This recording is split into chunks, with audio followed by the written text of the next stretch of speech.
Hey, you want to see something really scary? What's your favorite scary movie?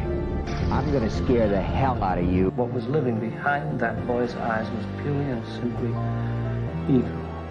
They're coming to get you, Barbara.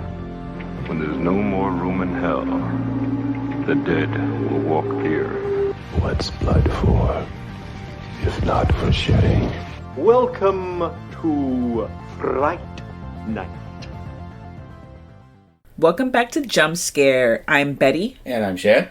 This week we're covering 1980's The Boogeyman. Not to be confused with any of the other numerous Boogeyman movies out there. 1980's The Boogeyman. Our cat making comments on the Boogeyman movie over here. When you were a child, did they warn you about the Boogeyman? The Boogeyman.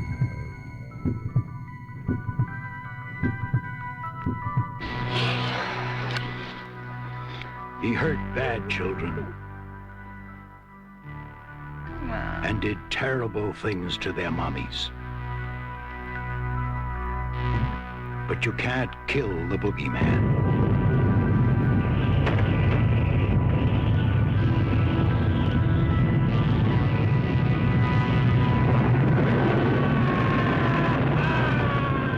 Now, the most terrifying nightmare of childhood returns. The Boogeyman.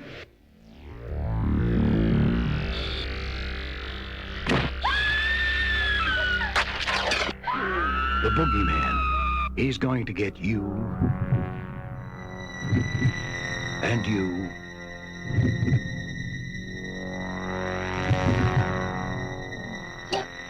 And you.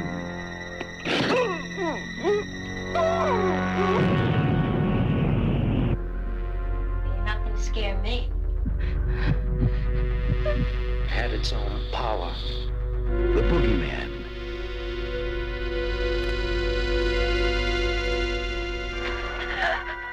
You can't hide from him.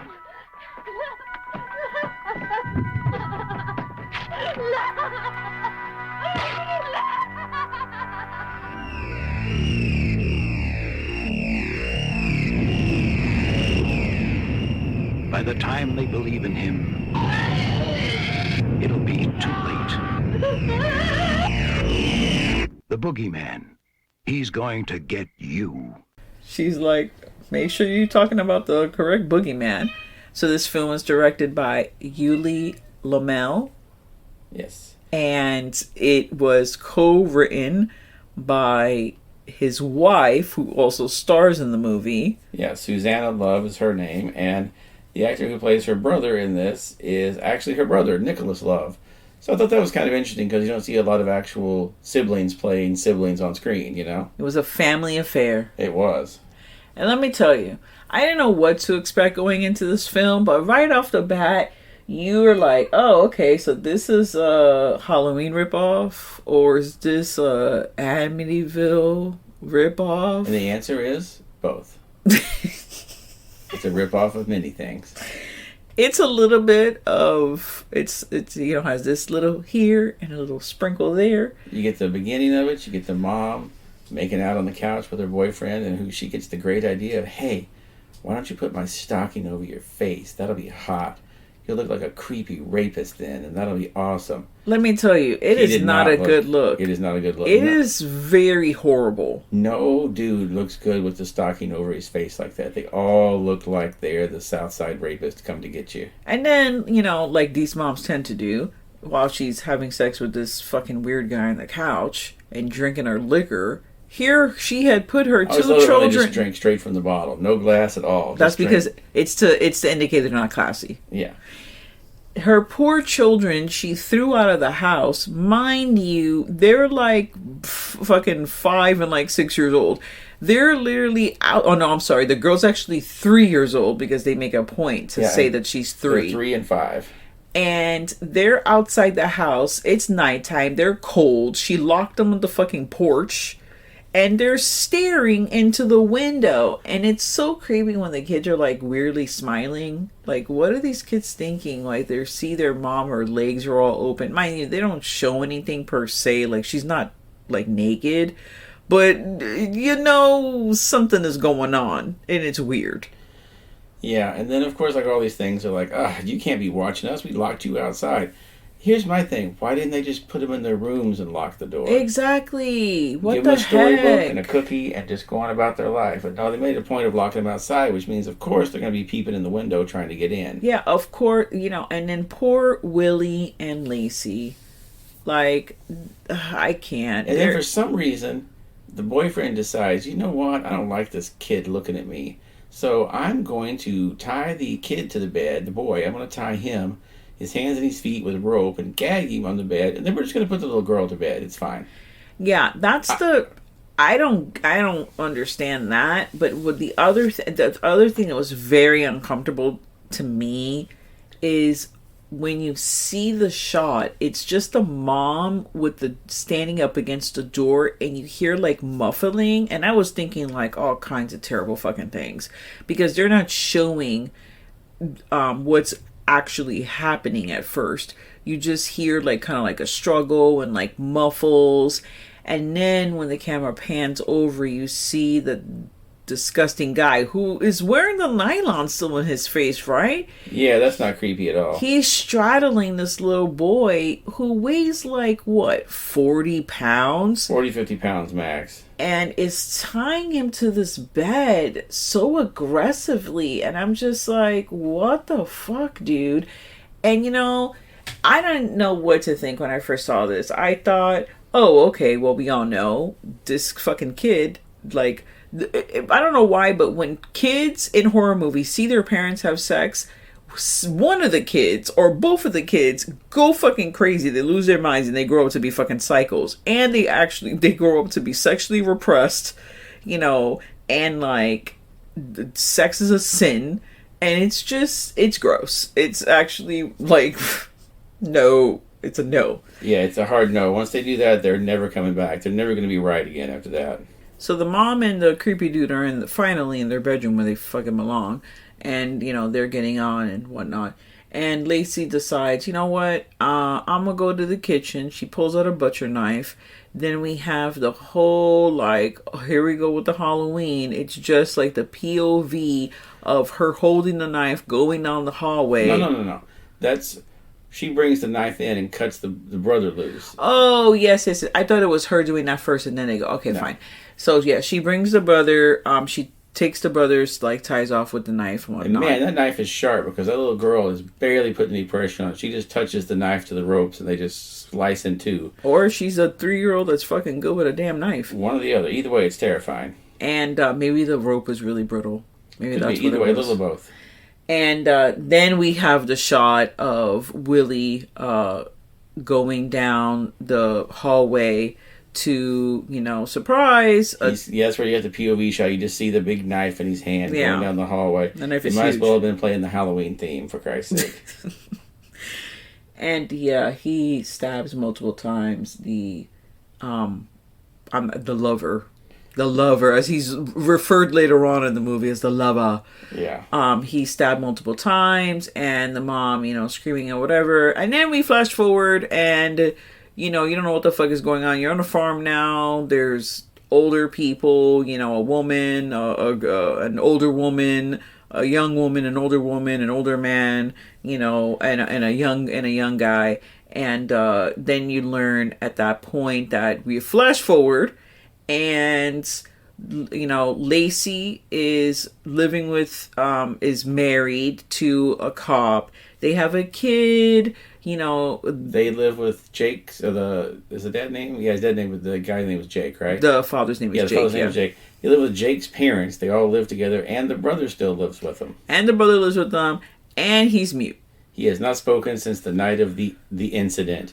Which I'm going to tell you right now. Anytime someone talks about the incident, it's bad times, because no one ever talks about a good incident. No, they don't. Whenever there's just something that everyone just quietly refers to as the incident, it's not good. Now that I'm thinking about it, looking back, this film has very limited like sets because you have the house, the house where the kids grew up, right? Which you only see like two rooms of it. You see three rooms: the living room, the kids' room, the boys' room. You see the girls' room, but for a second. Yeah. So that could have been the boys' room shot on a different angle, and you see the mom's bedroom, and then which again could have been their room redecorated. That's true. And then the farm and the flash forward and you see them, you see the barn and you see a shit ton of the kitchen. The kitchen at this house has the most scenes, I feel. A lot of stuff happens in the kitchen. Kitchen known to man too. And I feel like it's way small for like all the people because at one point there's a priest that comes over for dinner. Then you got the little boy. There's like 6 or 7 people at the fucking table. And it is crowded as hell in there. And it just, like I say, it just looks like the worst one of those houses you would see on like Zombie House or some shit like that. Where it's like there's mismatched pieces in the kitchen. None of the appliances match. The floor looks like it should have been replaced 20 years ago. It looks bad. Now, Lacey, she goes to check the mail. Or she sees the mail, I'm sorry. She sees the mail in like the little fucking hutch the mail was bought in. And she sees a letter. She brings it to the table. She's reading it. And it's a letter from the mom. And the mom basically is saying like, I'm dying. And I haven't seen you in 20 years since, you know, that one thing that happened. Wink. And I would love to see you before I die. Come see me. And all of a sudden, after 20 years, it's like a Kill Bill moment. Like, she's back as a 3-year-old looking through the window, seeing her mom, you know, enticing the fucking weird guy with the nylon off his face. And then she's, you know, seeing the brother stab the guy a bunch of times. She's reliving, like, all the moments from that night. And just from this letter, just like from the letter, she gets mad triggered. She's triggered a lot in this movie. And they debate whether or not they're going to go see the mom. And then eventually we just forget all about that. Spoiler alert, she never sees the mom. Yeah, we just forget all about it. They're like, oh, we're not going to go do that, and we're never going to mention it again. It's not going to have any more impact on the plot. So, good job. This movie starts off with a lot of things and in certain directions, and then it goes in a completely different direction. The whole movie as a whole doesn't make fucking sense. There's plot holes everywhere. I had so many questions. You know, what's wild is that this film was in like 92 or something, was added to like the video nasties because of 2 scenes in the movie. The one scene where you see the girl's boobs in the shower, and the other scene where you see the sister in the bra and panties getting dragged where she's having that nightmare. That right there was like, oh no, video nasties, which I feel like tight in England, aren't they? Yeah, it was actually welcomed, I think, in like 2010 or something, or 2000, whatever. In the 2000s, they were like, okay, now you can show it in the UK. But I mean, darn, that was a long time. Yeah, and for something this mild, this movie's pretty mild. It is mild. You know, I had so much hope for this film. Like, is the brother a killer? Is he does he snap? Is he gonna, I mean, he hasn't talked in like fucking 20 years. Like, obviously there's something wrong with him. He's still going through it. You know, is it gonna be the sister that loses it? In a sense, yeah, some shit happens to her, but the whole thing, like, I love me a Cursed Mirror. Like, Mirror, Mirror, love that film. Not the sequel, the original. You know, I'm about a Cursed Mirror, okay? This Cursed Mirror, I don't even, it travels, it doesn't make sense, but to jump the gun, the husband is fed up with the wife. He's tired of her having nightmares, you know, because he had to deal with it for one day. And let me tell you, literally one day. He's like the most impatient, chauvinistic fucking, he's definitely a man of his time. Yeah, he was more of a man of the 60s and 70s than he was even close to the 80s. Because they at least tried to be somewhat sensitive in the 80s. But no, this guy's like, no, fuck you. You've inconvenienced me and woke me up one night. No, God, I'm so tired of your shit. Let's go handle your problems. Let's go to your childhood home and just work this shit out, okay? Coincidentally, it's being sold, and there's 2 sisters and a brother, a young I feel kid. kind of like they might have actually just been selling this house, and they just came in there and filmed in it because they arranged a showing of it, and were like, yeah, can we look through the house privately? Then they just ran in and filmed these scenes real quick. I feel like that might have been a thing. That totally might have been a thing, because they did a lot of shit like that back in the day. And they go, whatever, and, you know, she's reminiscing, oh, this was there, and this is there, and she's going, and, you know, of course, the people have no idea what the hell's going on. They just think this is, like, a random couple that's looking at the house. Then she goes upstairs and sees, like, the mom's bed, like, and she turns around, and lo and behold, it's the fucking mirror the mom had in her room. Like, it's still there. It was never removed. The mom decided she's gonna take everything but the fucking mirror, I guess. And she sees the nylon guy literally in the bed, and he rises up like Michael Myers and starts walking towards her. And she keeps looking back from the bed, where there's nobody, to the mirror, which this guy is like coming towards her, back and forth, back and forth. And then she just freaks the fuck out and starts screaming, you know, and like grabs a fucking chair or whatever and like busts the fucking mirror into fucking pieces. You know, my favorite part of the film is coming up, because it's my favorite part is when the husband is like, we're gonna just fucking take this mirror. My wife is not well, so we're taking the mirror. You know, we never see him pay for it or anything. He just takes the mirror. He did offer, but then they never actually accepted any kind of Did payment. it? Oh, okay. I just totally messed up. And he takes the mirror. He goes back home. And he literally, and I don't know if any of you have ever seen a mirror be broken or have had to, you know, broke a mirror yourself. That shit was in shards. It was just like in so many fucking pieces. He literally is like, you know what? Fuck the farm. I don't need to tend the farm. I don't need to go do my cop thing. I'ma sit here and glue back every single piece to this mirror to prove to my wife that there is nothing in the mirror to be scared of. And that's what I'm doing. And he fucking does, with the exception of one piece that he left behind. Bah, bah, bah. And of course she looks in the shattered mirror. She doesn't see anything. She's like, oh, it's just a mirror. Oh. And then, you know, they flash forward to the damn house where the mirror piece is, you know, on the carpet, on the fucking orange fucking carpet. I'm just saying it's an orange carpet because it would either be orange or like that brown, like brick red back in the day. And it's like glowing. Like the piece of the mirror is like glowing red. Yeah, bright red. And you're like, oh, well, there you go. The mirror's fucking possessed. So then it just decides that it will make one of the sisters that's there, who's just about to get in the shower, it'll just make her take the scissors, cut her shirt open, just enough so you can expose part of one boob, and then stab herself get in the bathtub and stab herself in the neck with the scissors. And it'll make the little brother, who, of course, like in all these movies, the little brother's always trying to spy on the sister and look at her boobs. So he decides to climb up the trellis and look in the window, and then the window just slams shut and breaks his neck and kills him, leaves them sitting there, you know, kind of floating there, like, dead what the fuck is going on? The other sister comes up, sees all this, and she also gets a little possessed and then freaks out. I don't remember, did she kill herself, or did she just scream and then that was that? No, what the hell happened to her? She was looking in the mirror and she was washing her hands. Like, cause she fought it really hard, though. She started washing her hands. I don't think it ever really showed what happened to her. If it did, this movie was so weird that we just don't remember it. Yeah, something happens to her, but I don't remember what the hell happens to her. But I guess maybe because they didn't show her boobs, so we were just disinterested in the whole thing. The other girl, they showed her boobs.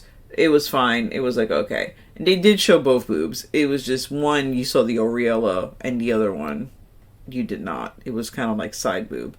And then tell me how in all this craziness, now the son, okay, of Jake and what's her face, Lacey, he gets a piece of the mirror under his shoe. It's stuck on his shoe somehow. Somehow the mirror is now adhesive on one side. Yeah, and he's like sitting down or whatever, and it's reflecting across the fucking pond, like across the way, where there's teenagers like doing teenage fuckery. They're fucking they're barbecuing burned hot dogs for some reason, and some weird nasty barbecue, and they're that's a typical like, hey, there's an abandoned house, come on Sally, let's go fucking it. And they're off like having their fucking adventure, one of the couples, because it's like three couples, two couples, and they all get fucking murdered. Like the mirror comes from them. Oh yeah, because the other two drive away in their like fancy car. Yeah, the one couple, like the guy goes and gets in the car, and the mirror is shining across at him and his car, and it just suddenly makes a knife fly out of a box and stab him through the back of the head and leave the knife sticking out of his mouth, and his head turns slightly to the right. So then when the girl he was trying to have sex with in the house comes and gets in the car, she's leaned into the car, looking at him, and she goes, "Oh my God." And when she opens her mouth and says, "Oh my God," the mirror shard makes the car door close, hits her in the ass, shoves her forward to where her mouth goes onto the knife, and it kills her too. Yeah. And then the other couple looks over and goes, "Ugh, look at them, just making out like animals in the car. Let's just leave." And they hop in their fancy car and leave. And we never hear from any of them again. No, we never do. I also love the people that are having the picnic by the dirtiest lake I've ever seen in my life. There's like tires floating in the lake, tires on the beach. The water just looks nasty. Nobody's dressed like they're going to get in the water. Everybody's just there in jeans and t-shirts, laying on the sand and cooking the same hot dog. You can tell they must have done 50 takes, and they were like, well, we're not buying another hot dog every time, for Christ's sake. Just use the same one over and over. It's fine if it's completely burned and unedible. That's fine. No one's going to be looking at it. It looks like they were cooking a charcoal briquette on there. It was weird. It was very weird. So, back at the house, we have, while they're having their adventure, Lacey and Jake, coming back with the mirror, we forgot to mention that there was a little excitement back at the house where random girl, Townie, comes in, and the friend of Lacey, and is like, "Oh, Lacey said I could stop by and get some eggs." She asked the brother who's in the barn, and of course he doesn't talk. And then here we go with the whole scene where she decides she's gonna creepily hit on him and tell him, "I've been staring at you at church," and touching him inappropriately, like on his neck, and like doing the whole like girl thing where they like touch lightly on the shoulder and is like going down his arm to show that she's interested. She's giving him a lot of touchy time, and he's not about it. He does not like that whatsoever because he's sexually repressed.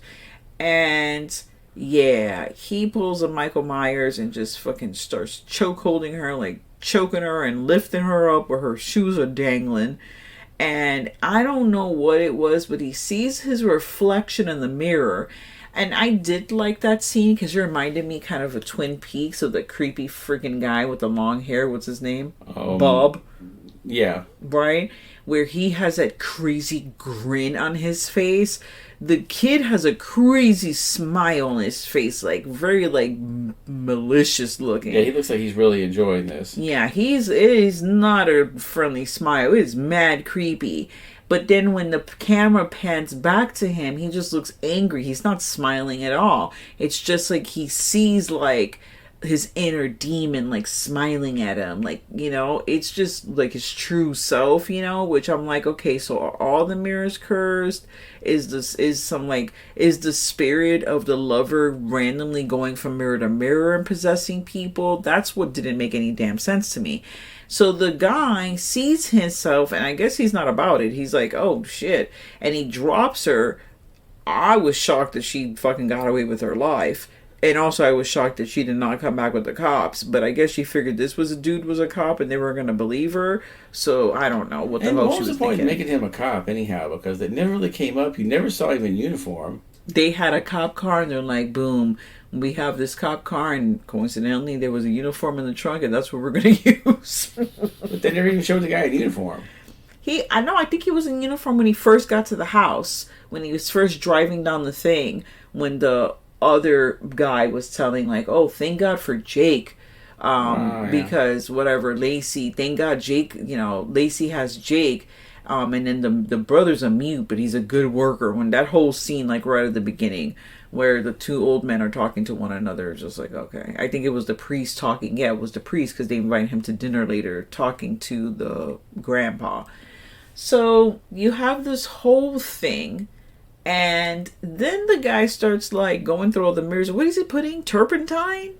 No, he painted them all black. Oh, okay. Because he didn't like looking at himself in the mirror. And then so the grandpa was telling him, like, you're going to have to get the turpentine out and clean all these mirrors off. Yes, the turpentine is a removal. So yeah, because he was making them all black for some reason. Either he didn't want to see his reflection, or he didn't want to see his reflection killing someone. Or he was afraid, like, the ghost is going to come through, whatever. We don't know. Because when he was killing the guy when he was a kid, yeah, the mirror was there seeing that terrible act, but he wasn't facing the mirror. The mirror was to his back. So he couldn't see him stabbing the guy. I mean, he was stabbing him live. Like, he couldn't see himself stab the guy. Yeah. You know what I mean? So I don't know what the whole, like, connection was there. They just make a comment later on about, like, an evil action committed in a mirror is stored in the mirror forever. Yeah. You're like, oh, okay. That justifies the whole thing. And then we go into, I don't want to say Evil Dead, but we get into a weird, like, it was, I don't even know, like, the whole, like, shattered mirrors in the kitchen the whole damn time. And it's making, like, people do weird things. It kills the grandparents. They get murdered. They go out, they're like, well, we're going to give you some privacy while you talk to this priest we called out to talk to you. They go out to the barn, immediately murdered, which you don't even see. You just find the bodies later. Grandma choked to death with the hose, and Grandpa just pinned on the wall with the pitchfork. Because anytime you see a pitchfork in a horror movie, somebody's getting pinned to a wall with it. For sure. And then, don't tell me why, but a piece of the mirror just flies off the mirror, off the floor, and lands on Lacey's eye. Okay, and you see her become, like, somewhat possessed, but the whole time while all this crazy shit is going on, her back is turned to Jake and, like, the entrance to the kitchen, and she's just, like, washing dishes and making sure and going to the cabinet and getting stuff. She's, like, making dinner and, like, cleaning up. It isn't until he's like, dude, like, what are you doing? Like, shit's going on, and like you need to stop this. Like, hello. And he turns her around, that you literally see, like, the shard fucking in her eye, like, literally, like, just glued on top of the eye. And then, like, shines this horrifying light at him, and it looks like his eyes just melt out of his head, because his eyes are, like, covered in blood and, like, goo and everything. And then a couple seconds later, when the light goes off of him, he's fine. His eyes are okay. Yeah, his eyes are fine. His eyes are fine. Because that's what happens to your eyes sometimes. They just turn to goo and then they just go back. So she's possessed by this thing at this point, because earlier in the film, she was under some kind of, like, hypnosis. Oh, because obviously she's been going into, like, the husband during his whole, like, I'm the husband, you're going to do what I tell you to do, you're going to see this therapist. Put her under, did, like, the hypnosis, because, 80s got to have the hypnosis scene, and does the whole hypnosis thing, and she, like, starts screaming and talking in this weird, like, demonic voice. Yeah. So now we're back with the demonic voice and the shard of mirror in her eye, and I don't even know, like, how did she even get out of that? I just kind of just blanked out at that point, to be honest, because the husband is like, first his eyes were melting and then it wasn't melting. Well, they just literally, like, the brother comes in and they end up, like, the priest is helping them, and they just put a jacket over the mirror. Yes. And then carry it outside and throw it into the well. And the brother talks for the first time in 20 years. He's like, Lacey! And, like, grabs the mirror. He's like, well! And goes with the priest, who literally is messed up. Like, he's holding the cross up. He got real jacked up by this thing. The knives. The priest doesn't make it all the way out to the well because he gets stabbed in the back by multiple knives flying out. Yeah. Oh, we forgot to mention the best part of the movie. The best part of the movie is that Willie has 29 knives in the damn drawer in his room upstairs. He's been stealing knives, but at the same time, no one has noticed that there's 29 knives that are missing. And I'm like, how many fucking knives are in this damn house? Because now we got 5 knives in the guy's back. Yeah, there's a lot of knives in this house. It's a farm. They need a lot of knives. That's a lot of knives. But I love how they just they don't do anything, like, they don't say, like, oh, we threw holy water down the well, or we threw a crucifix at it. They just throw the mirror into the well, and boom! Big explosion out of there. Problem solved. Yeah, problem solved. Or is it? Yeah, the brothers talking now. Another scene that I really loved, you know, in these movies, you know, either the kid gets it, right? Yeah. Or the kid runs to, like, the neighbor's house or whatever. This kid got in the Lazy Susan. I have to say that it was probably the smartest thing this kid ever fucking did, because he makes it, thankfully. I've never seen anybody hide in the Lazy Susan to survive before. Nope, never seen it. He's small enough that he can do it. So, you know... Then of course you have to end this whole thing with they're going to visit the mom.